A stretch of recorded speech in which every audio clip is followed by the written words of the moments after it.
Hey everyone, welcome back to the Layback Podcast. Joining us today is Dan Braun. Dan is the founder, owner, operator, all the above for Braun Performance and Rehab, as well as the head of rehab for ISOFIT. For those watching, you can see that on his hat. Dan and I got connected through a good buddy of both of ours. Shout out Matt Tomitz, seems to be the ultimate connector lately. He's the man with all that stuff. Also just took a new job with 1080 Sprint. So he's got some cool stuff going on. But yes, big thanks to Matt for getting this rolling between us. Dan and I first met officially at winter meetings this past year. Had an awesome conversation just in like the food hall in the middle of the hotel in Dallas, running through our tech.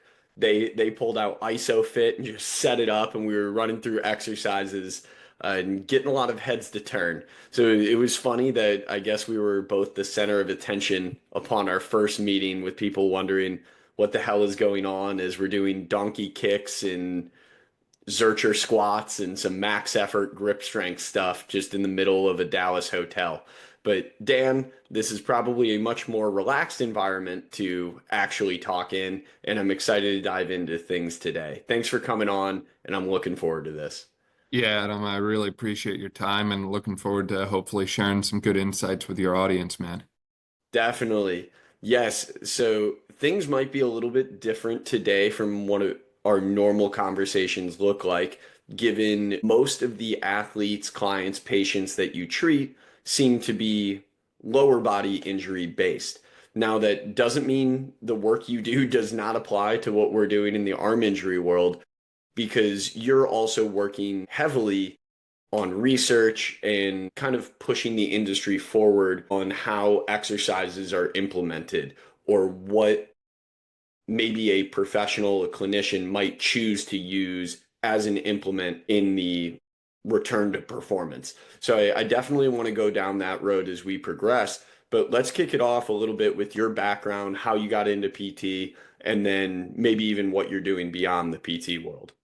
Yeah, I mean, it's quite a story, but I'll keep it short for people. I did a undergrad in exercise science at Lebanon Valley College and rolled right into my doctorate of physical therapy program there. So I was able to get both in about 6 years. So I was a full-time practicing clinician at 24 years old. Thought that I would know everything and rule the world like everyone does at 24.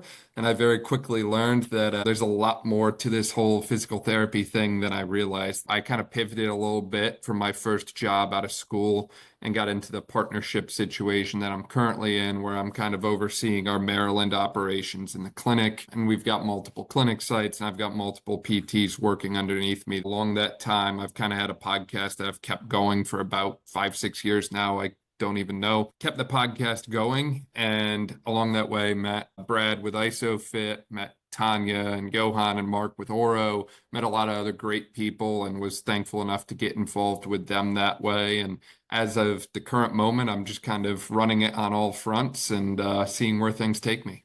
So you mentioned a few things in the mix there. You're doing a lot more than just treating athletes and trying to get them back on the field. So maybe if you could talk a little bit more on the high level overview for ISOFIT and Oro, just kind of explaining what those couple of things are.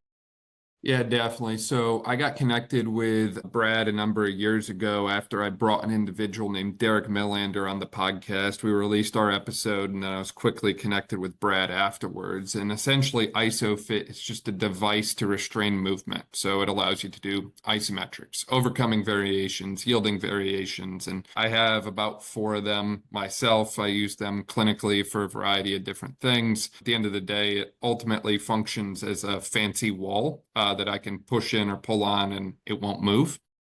The Oro is a surface EMG type of device that connects to my phone via Bluetooth. So if you have an iPhone or iOS device, you can just connect to it, and then you can get real-time actionable insights into muscle activity.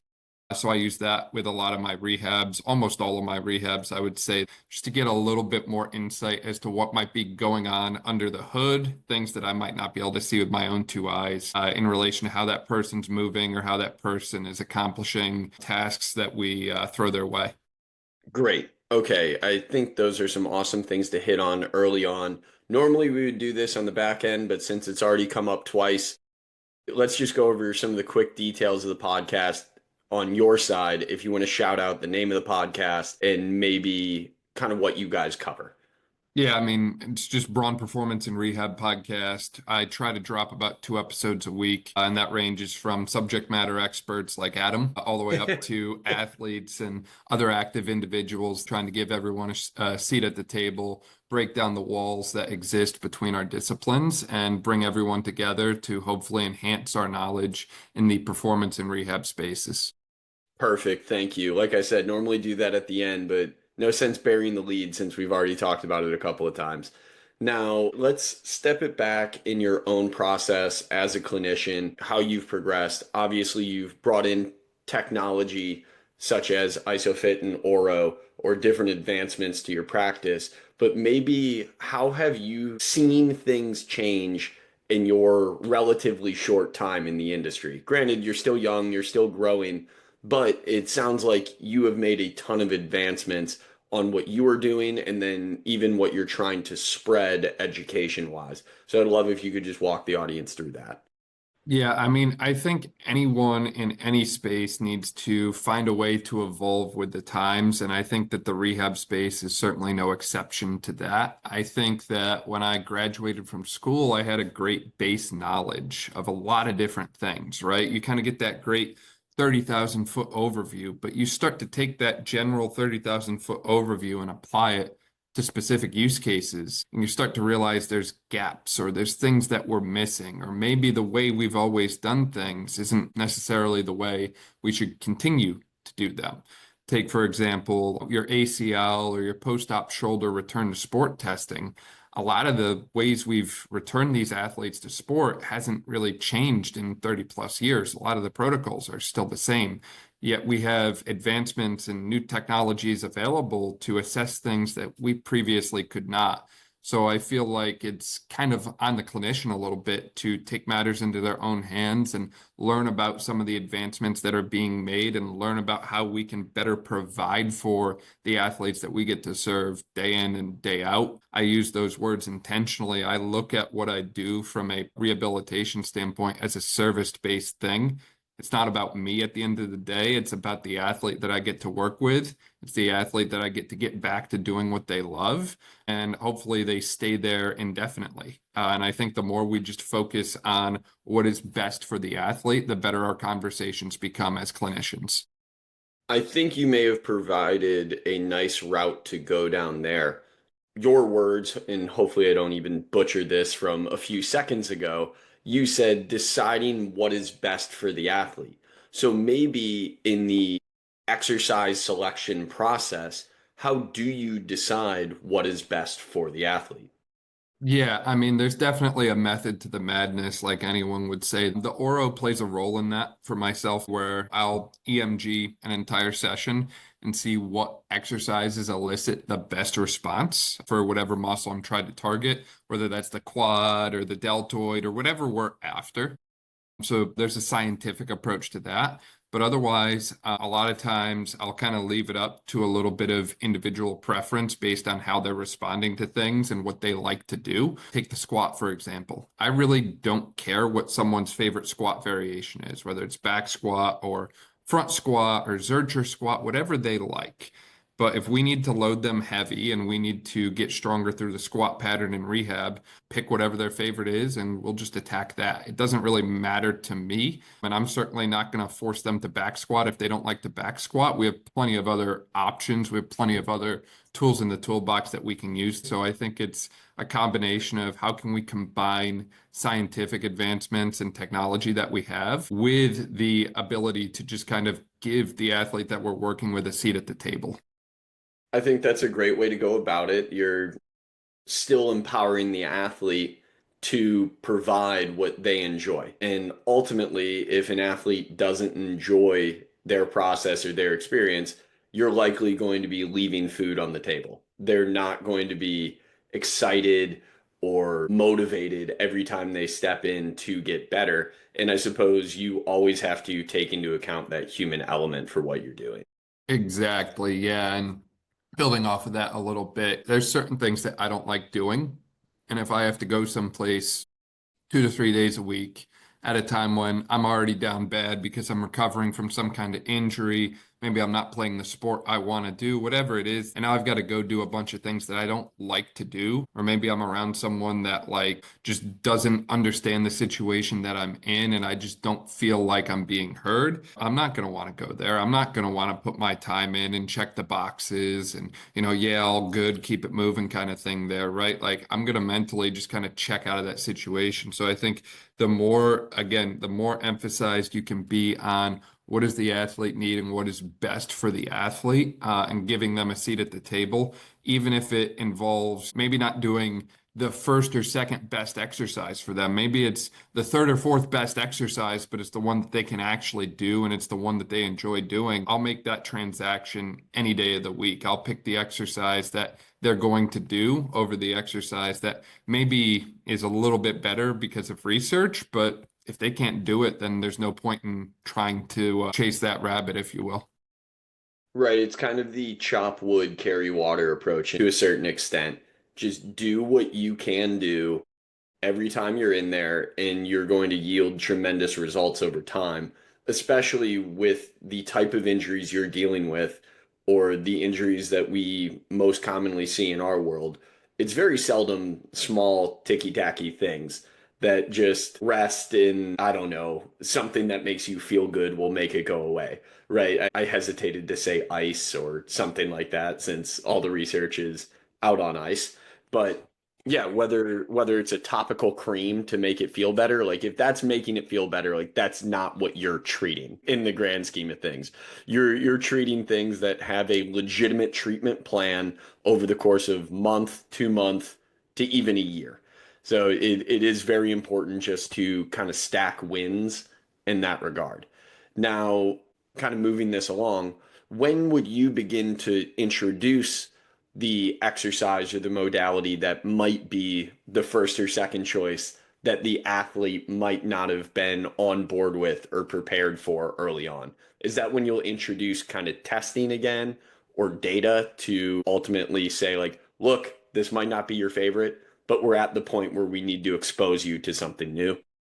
Yeah, I mean, it becomes a question of, what my role is with the athlete and where I kind of fit in at their metaphorical table, if you will. Let's take the squat, for example, since I brought that up earlier. There's times when maybe athletes start with me squatting on a slant board, and then over time we get that slant board away because their range of motion has improved, their eccentric control has improved, their overall movement strategy is better, so we don't need that anymore. That's great. So maybe we can take that away. They feel good with it and we're off to the races. So with that, I kind of look at it as almost like a criterion thing. It's like, hey, you don't want to do this. It's not the best exercise for you right now. Why is that?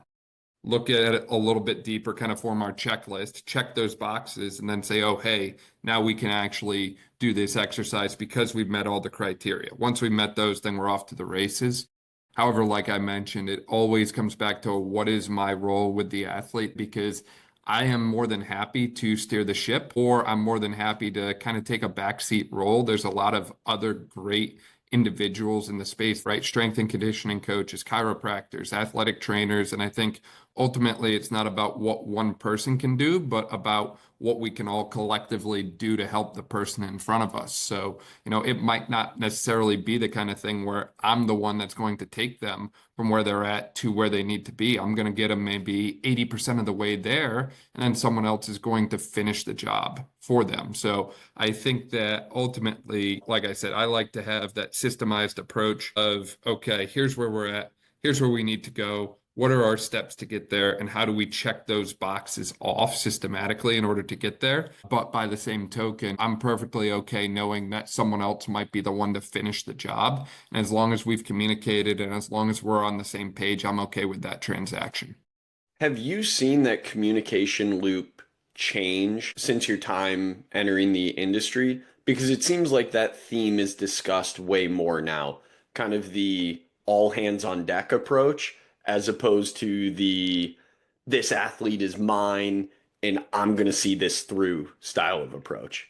Yeah, 100%. And I mean, admittedly, I think out of school, I certainly had a little bit of that kind of mindset. And I don't want to throw stones at glass houses here by any means with education, because I certainly learned a lot. However, I felt like a lot of emphasis from my schooling was on autonomous practice and how to kind of go your own way and do your own thing that way, which is great. And it's great to have that confidence. But again, ultimately, I think it's more about how we all collectively fit together and work together. And I think based on the conversations I've had with a lot of people have tried to make it work on their own, and they realize that they can't do everything on their own. They can't be Superman and solve every single problem, or eventually they run into a little bit of a roadblock, or hypothetically, maybe you're working with a baseball pitcher and he has a lot of laxity in his elbow and he starts explaining a mechanism that sounds a lot like almost like a UCL type injury.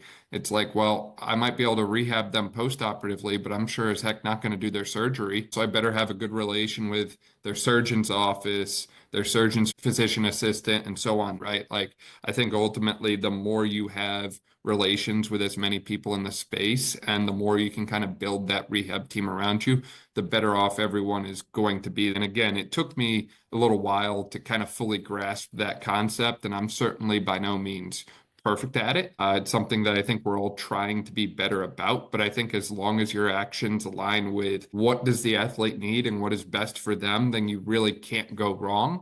Obviously, there's times when you're going to clash heads and butt heads a little bit along the way, and that's normal. But again, as long as you're always acting with the athlete's best interest in mind, you're going to be okay. I think that's the beauty of it to a certain extent. If everybody is acting with the athlete's best interest in mind, as you said, there are certainly going to be times where there are disagreements, but ultimately, everybody wants the best for the athlete. They want to see the athlete succeed. So oftentimes, that clashing or that network having small disagreements is going to require each member of the group to come fully prepared to a discussion with research backed information or previous case studies citing why something might be the course of action. So to me, this is kind of a rising tide raises all ships type of situation, where if there are more cooks in the kitchen, yes, there is a potential situation for disagreement. But in the end, to me, it seems like the athlete is going to benefit most as long as cooler heads can prevail. Yeah, 100%. I think that's a great point. And I think ultimately it comes back to knowing yourself when you're in those situations, right? Like knowing like, hey, maybe I'm getting a little bit emotionally invested or emotionally heated right now, and I need to take a little step back, right? Like I think it's normal that everyone might look at things and think, well, my way is the best way, or it's my way or the highway, right? It's like, well, I work with a company that makes isometric exercise equipment. So of course I'm going to say isometrics or die, right? But it's like, no, sometimes there's a million different ways to skin a cat. And ultimately, it doesn't have to be like one right or wrong approach. It's about whatever one makes the most sense for the athlete at the time.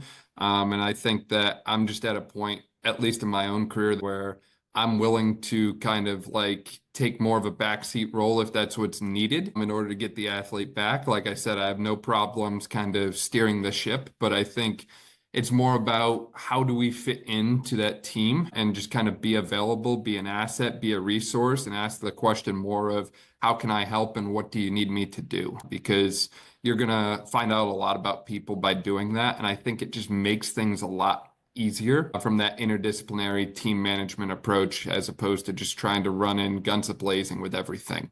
I think a lot of times when people talk, they think that there's like beef between certain professions in healthcare. And personally, I don't think that is a thing, or I don't think it should be a thing. I think it's just all about, again, knowing where you fit into the team and knowing what you can do to help enhance the work that others are doing. So, how often are you communicating with athletic trainers at schools or sport coaches?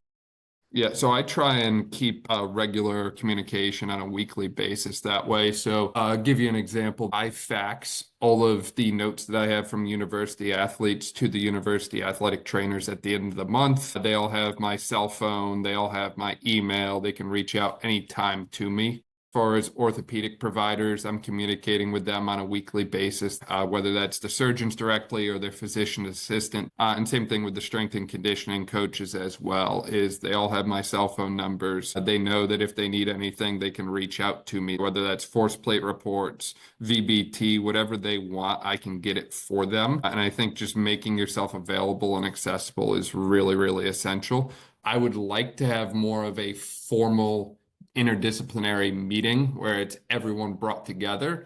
However, I'm not part of a university. I'm not part of an organization or anything like that. I'm in private practice. So a lot of times, and this is just based on my own experience, I think that the universities have their own. I think teams have their own, and that's great. But, they're probably not going to bring me on the private practice into those things, which I totally understand and respect that way, but that's something I could see in the future being a beneficial thing for us all. 100%. I completely agree with what you're saying. I think in a perfect world, schools or organizations could bring in outside help. And to be fair, that is kind of what we see at the professional level when athletes have more of their own agency, especially at the highest levels, NBA, MLB, NFL. They might work through their own agent to find a medical provider, and then that private professional might be involved when the athlete is transitioning back in. Unfortunately, that is less often the case with scholastic athletes or athletes at the university levels. But fingers crossed, maybe we'll see a change in the future now with this NIL world we live in and more rights to the student athlete.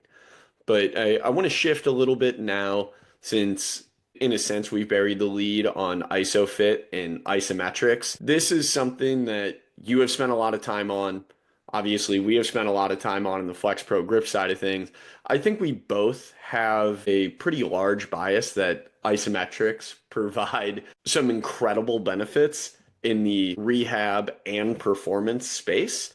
Now, I would like if you could back things up and kind of tell the story about your exposure to ISOFIT. I know you said it came from the podcast, but maybe your own evolution of using isometrics in training and in rehab to ultimately benefit your athletes. Yeah, definitely. I mean, when I first graduated and I was working my first job, I saw a variety of different patients. I saw younger athletes, but I also saw some middle-aged and older adult individuals as well. And I didn't always get true one-on-one time with all of them. There was times where I had two people at a time or three people at a time, and I had to kind of adapt what I was doing. And one of the things I found with those populations is sometimes they come in and they're hurting and they're in pain or down bad that day, and I might not necessarily have the time to fully adjust the plan for the whole day on the spot. You can critique that all you want. We can have a whole separate discussion on the healthcare system at some point and talk about, outpatient PTs juggling 2 to 3 patients at a time. But that's just the nature of the beast. And while we might not be able to correct systems overnight, we can certainly adapt. So I adapted and started adding in a significantly more isometrics to my rehab programs because I found a lot of times people are not in pain when they're not even moving. And it's kind of hard to injure yourself. Like if I look away, if you're not even moving, I don't really have to worry about you getting injured doing an exercise, for example. And so I started to add more in, and I was starting to see a lot of benefit and results from that. People were getting stronger. People were certainly like reporting less pain, and they were just feeling better after every session, which honestly, when you're a new grad clinician, that's kind of what you're after. It's like, hey, I want you to feel better than when you walked in, or I want you to feel like you did something and you checked the box. And, this was worth the time that you invested into it and the money you invested into this session today. So I was pretty happy with those initial results.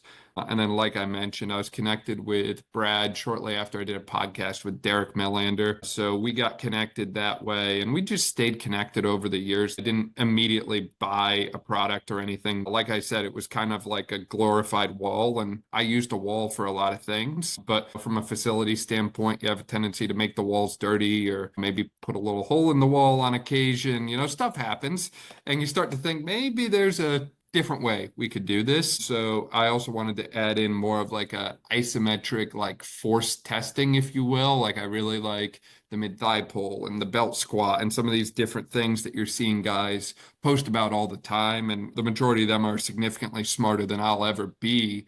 But I like the concept of having some kind of other way to assess force output instead of just relying on something like a 1 rep max. Because a lot of the things I was looking to assess, you couldn't just get from a simple 1 rep max. And I think that Isometrics kind of opened up the door to new frontiers in testing. So, like I mentioned, I've got 4 of the ISOFITs right now, but before that, I was doing Isometrics very similarly with what I have and still making it work that way. I think it was just kind of a need initially, and then I saw the results, and then I just kind of kept going all in on it because people are getting better, people are getting stronger, and they were hurting less. So I naturally wanted to stack all my chips in on whatever was moving the needle forward for people.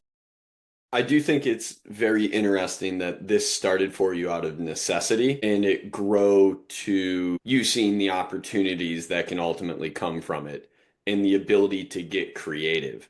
So now this might be speaking to our own biases a little bit, but are you looking for ways to implement isometrics? Like, are you kind of like going out of your way to implement isometrics, or are you using it for a specific athlete case? Now, I can speak to this because I don't want you to feel like you're on an island here. Yes, there are other ways that we can contract musculature and see improvements from. But there's no question if you're doing an overcoming isometric, you can get tremendous data from it to make more informed decisions. It is pretty difficult to get a good amount of data from an eccentric or a concentric action unless you only care about subjective feedback. Now, in the world we live in, or we meaning this guy over here talking about flex pro grip and trying to get finger forces, I care a ton about the objective measurements of the fingers. Now, I do care how an athlete feels, but that's to a certain extent early on might be a little bit less important. I don't know. Of course, the way they feel matters, but if they say they feel good and they're weak, I don't really care how they say they feel. Now, like I said, I just kind of wanted to share that on our side before you feel like your answer puts you on an island. Yeah, no, definitely. I mean, I don't necessarily feel like it would put me on an island here. I mean, first off, for context, my clinical situation is notably different now because I'm seeing about 1 patient every 40 minutes or so on average. So I get a lot more individual one-on-one type time with the athletes that I do get to work with. And I think ultimately it's not necessarily looking at one thing as the end all be all, but understanding where it fits in the framework. Because at the end of the day, in my opinion, I think we need all of the things. I think we need the isometric training, but at the end of the day, athletes are still going to need to run and sprint and jump and cut and change direction and that sort of thing. And if my goal is to take them from day one post-op on the table all the way back to them doing all those things unrestricted on turf, then at some point we need to do those things. So it's all a matter of where does the piece fit together in the puzzle and how does it fit within my overall framework.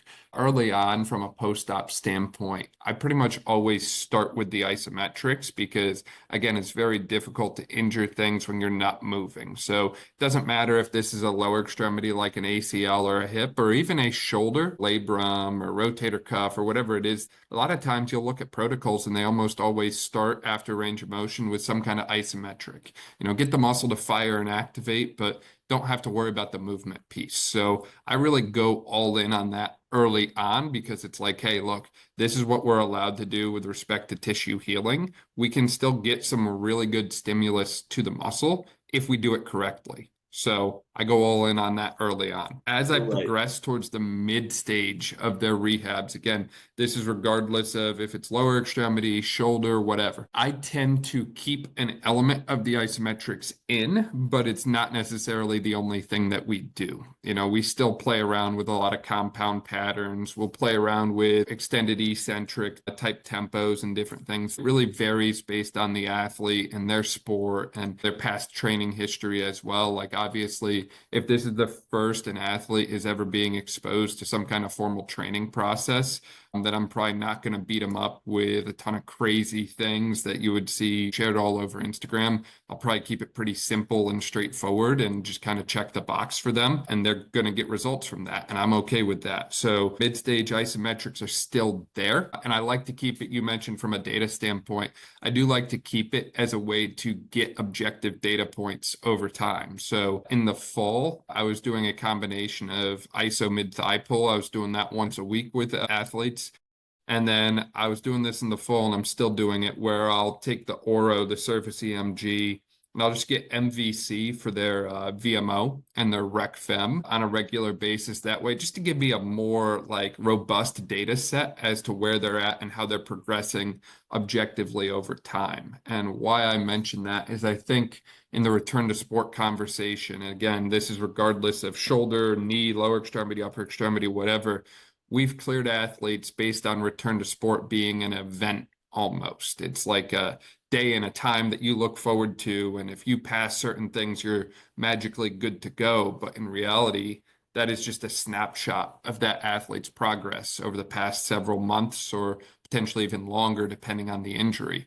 I'd rather make the decisions based on data points that show me their progress over time, where I can map it out and visualize it ahead of me, as opposed to trying to look at one moment in time and saying, well, they checked all these boxes, so they're good to go. Because the next day, they might not check half those boxes, or the day before, they might not check half those boxes. So I'd rather see the trend over time as opposed to looking at, one little set of data points, if you will. And I think the more we can kind of collect that systematically, the better we do from a rehab standpoint as well, because it gives us the option to course correct if something's not going according to plan, right? I don't think anyone would say that rehab is always linear and it's just a constant marathons of ups. Sometimes we go up and then it dips down a little bit and then we go back up. But when we notice things are not going the direction we want, that's our opportunity to step in, intervene, and course correct it. And so the more often you're looking for those little dips, the sooner you're able to course correct. And sometimes those little dips occur. You've just got to push a little bit harder. Other times it's actually a time to take a step back and look outside of what you're doing. There's been times when I've been perfectly happy with the rehab program we've designed for an individual, and I'm okay with what we're doing. So then we have the conversation about what other factors could be influencing it. I think a lot of times we as clinicians tend to put everything on ourselves and think that it's all our fault, when in reality, sometimes it's the fact that your athlete is in midterms, they're sleeping 2 to 3 hours a night, they're eating one meal a day, and their significant other just broke up with them. It's like sometimes life happens and gets in the way, and we just kind of forget about that side of things, the other context as well. So I think ultimately understanding that you have to have a framework for everything that you do. Isometrics are certainly a key element of that for me. It definitely starts heavier on the isometrics and then phases out over time. But I keep the isometrics in there from a training standpoint, and I also keep it in there from a objective data collection standpoint as well long term. And I think that that becomes extremely valuable to our overall process in working with athletes. I think a couple of the major highlights in there might be the low injury risk, especially early on, and then the ability to create a frequent and repeatable observation window. It enables you to check back in constantly on what progress an athlete is making without having to worry too much about form during an exercise or them getting overly fatigued for that matter, as opposed to if you are trying to check in with an athlete and have them do a max deadlift to see if they're improving versus just a single bout mid thigh pull. Those two things are entirely different stimuli to the body. Yeah, there are definitely different stimuli. And it's the other piece that I think you're kind of alluding to as well is because you can train these frequently, if you're pressed for time, or if you're like me, where you only see athletes 2 to 3 days a week, if you're lucky, you might have to fill in the gaps when they're not in front of you. Or you might have to make the most of the time that you do have with them. And it's like, how can I get a lot of different stimuli in a short amount of time? I think that we talk about isometrics, but we don't often talk about microdosing isometrics, where it's like, hey, I want you to do these 3 or 4 things, but I want you to do them every single day. It's only going to take you, 5 or 6 minutes. Or, hey, when you come in, we're going to cover 20 different isometrics, but we're only going to do them for 20 to 30 seconds each. And now, in less than 10 minutes time, or in 10 minutes time, I'm able to actually cover 20 different isometric type things. So I think that there's a lot of power that comes from that, casting a wide net to cover a lot of different things, as opposed to, I think that there's a lot of value in digging deep and going into that inch wide, mile deep that I'm sure everyone has heard about. But I also think at the end of the day, athletes solve movement problems and have a wide array of movement strategies that they use. So if we're not exposing them to a variety of different training stimuli, then ultimately we're kind of not providing for them fully. We could be doing better, if you will. So I think the more we kind of cast that wide net, understanding that athletes are constantly compensating and constantly doing things in new, crazy, different ways, the better off we're going to be. Taking some time now on what you said about the microdosing of isometrics, somebody worth mentioning here is Dr. Keith Barr, kind of a leader in muscle tendon research. I love that you're nodding furiously for those who are listening, not watching. Keith Barr just had another awesome interview recently with Eric Cressy on the Elite Baseball Development Podcast. And the way Keith Barr talks about isometrics and the training of muscle tendon units is full spectrum. You can do it max effort, kind of as we mentioned, to get a look into capacity to a certain extent, maybe for lack of a better word. And then on the lower intensity side, exposure to low intensity long holds for overall tendon health or muscle tendon unit quality. And it sounds like that's what you can tap into often on the microdosing side with athletes. Is that correct? Yeah, definitely. I mean, you could very easily tap into one single set of a long duration hold from that microdosing side pretty easily. Or by the same token, you could, in theory, do 1 or 2 single sets of a shorter duration, higher intensity type of hold, or type of pushing or pulling isometric, if you will. I think that the longer duration, though, from a microdose standpoint, because as you mentioned, as someone fatigues, the intensity is going to drop, right? The nice thing about overcoming isometrics in particular is it's essentially Newton's third law applied to exercise, where my force output and resistance are going to be matched in real time. So if all of a sudden my force output drops, I feel less resistance force as well. So it's never more than my body can handle, because it's always exactly what my body is producing. So I certainly have no issues personally loading people up with a wide array of those at pretty high frequencies daily or twice a day, even with a longer duration hold that way. I certainly haven't seen anything in my own experience that kind of leads me away from that at the moment. Right. And Barr's research would even say on that, complementing what you do or applauding what you do there, is if intensities are low enough and the actual window of work is short enough, these can be done every 6 hours. Barr's research would show that every 6 hours, the muscle tendon unit is fully recovered and ready to go again. So if we maintain work in kind of the 10 to 25, maybe up to 30% of maximum voluntary contraction, the muscle tendon unit can just be taxed again. And why wouldn't that be used continuously in early stage rehab or for a tendinosis type of athlete case? To me, this is just low hanging fruit that doesn't often get applied. No, it definitely is. And, again, considering the nature of some of these procedures, right? Like if we throw ACL out there again, it's like, well, ACL often involves a graft harvest of one of the tendons in the lower body. So it's like the sooner we start putting some kind of load through that tendon, the sooner we're going to get that pain inhibition response to settle down. Because I think that's the other component of this where isometrics work really, really well is there's analgesic effects.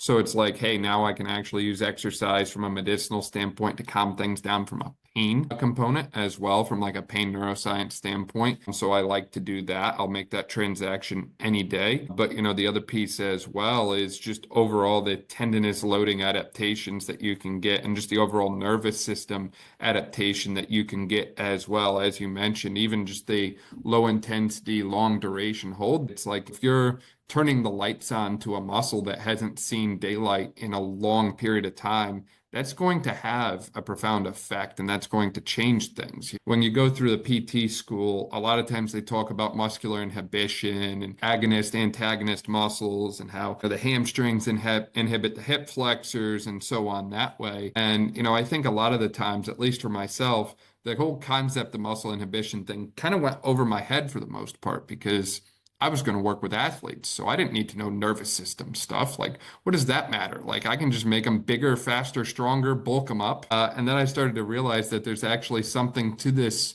whole world of neural efficiency. And it's not necessarily just building a bigger engine, but the electricity or power that supplies the engine. How can we make that more efficient, if you will? So I found that we can kind of enhance that like neural input to the muscle or the neural side to movement, a lot of the times we'll actually see improvements that at least I personally would typically relate to that more horsepower oriented, bigger, faster, stronger approach. I'm curious what research or maybe past presentations you've given, because I know you often get called upon to present or speak at different seminars. Are you talking about isometrics or the power of isometrics? I know we're even scratching the surface just on this quick call here. I'd love to turn this into a power hour of Dan just going as deep as he possibly can on all the research you've done for years. But maybe what are some of the topics that you've talked on in the past, or what might be, I guess, important information that other clinicians could easily implement in their practices? Yeah, definitely. So a lot of the presentations I've given and the next several that I'm given all kind of revolve around isometric testing and isometric training for sports performance and sports rehabilitation. And then some of them emphasize like the entire rehab process a little bit more. And then others are going to emphasize more end stage, something that might be more considered from like a sports performance or strength and conditioning involvement there as well. I think ultimately for the individual to really like understand and take away is know the general types of isometrics. So what is the difference between overcoming, where again, I'm pushing or pulling into something that's not going to move, as opposed to a yielding isometric, where something is trying to pull me like gravity and I have to actively fight against it. So also knowing the principles behind them. So like I mentioned with an overcoming isometric being where the force produced by the body is going to equal the resistance force with that real-time change. And I almost kind of look at the overcoming isometric like a failed concentric, where you're kind of pushing, trying to move something, and it just won't budge. Whereas the HEMA or yielding isometric, I should say, there's a lot of different terms that'll get thrown around interchangeably, but yielding isometrics, HEMAs, or holding isometric muscle actions, essentially the force produced by the body has to be greater than the resistance force. So that tends to carry over a little bit more towards the eccentric because we're resisting the pull of gravity on the way down. So understanding the general types of isometrics. And I think ultimately, when it comes to implementing them into your program or programming them, I think a lot of times people look for protocols and they look for something that says, well, do this, do that, and so on. But ultimately, it comes back to asking questions. I mentioned before that I like to ask questions. So ask, what is your goal? What is your like adaptation that you're trying to drive with your programming? What is the athlete in front of you presenting with? What do they need? Is there anything in particular that you need to note as well? How much volume can they tolerate? When is it going to be done in the session? Is it going to be early on or is it going to be later on in the session? Are you going to be doing some kind of testing with it, right? Are you going to do like a dynamometer assessment for force output? Are you going to EMG it? Or are you just doing it for a training purpose? I think ultimately all of these things come back to knowing the underlying principles and knowing what adaptation you're trying to drive and then how you can drive it based on the person sitting in front of you at that time. Awesome. Well, I appreciate you running through that. And Dan, as we kind of reach the tail end of this episode, is there anything that you want to get into that we haven't discussed yet? I know we've been hyper specific on isometrics and kind of your story to a certain extent. Maybe is there something coming down the line that you're really excited about, or maybe something way out of left field that I have no clue? No, I mean, I think we've covered a lot of different things. As you mentioned, we could talk about this for hours and hours and still just be scratching the surface that way. There's a lot of different things that we can get into from a research rabbit hole standpoint. I really appreciate the time to chat with you again and be on your podcast here, Adam. And I mean, I'm just excited to see what the future holds for both of us. I know you're doing great work with FlexPro, and obviously it sounds like you're a fellow enthusiast of isometrics and how that can, in your case, impact not just UCL and other baseball type injuries, but even performance, like methods to improve like spin rate and different things that way. So there's a whole another level to this that we can certainly get into in the future. But I'm really appreciative of your time and the opportunity to chat a little bit about what I've been up to. Of course, man. And I know we talked about it early on, but I want to make sure once again you get to share ways that people can follow you or stay tapped into what you're doing. Yeah, so I mean, if you just follow at Braun, BRAUN _ PR on Instagram, that's probably where I'm most active. Otherwise, if you just punch in Braun Performance and Rehab to your favorite podcast platform, I should pop up there as well. Perfect, man. Well, thanks a ton. I really appreciate it, Dan, and looking forward to continued conversations. And very soon, it sounds like if people want to hear more of Dan and I going back and forth, not just on the Layback podcast, but he was also nice enough to have me on the Dan Braun Performance podcast. So, really looking forward to hearing that episode. Everybody go check it out. Dan, once again, thanks a ton. And to all the listeners out there, thanks for laying back with us.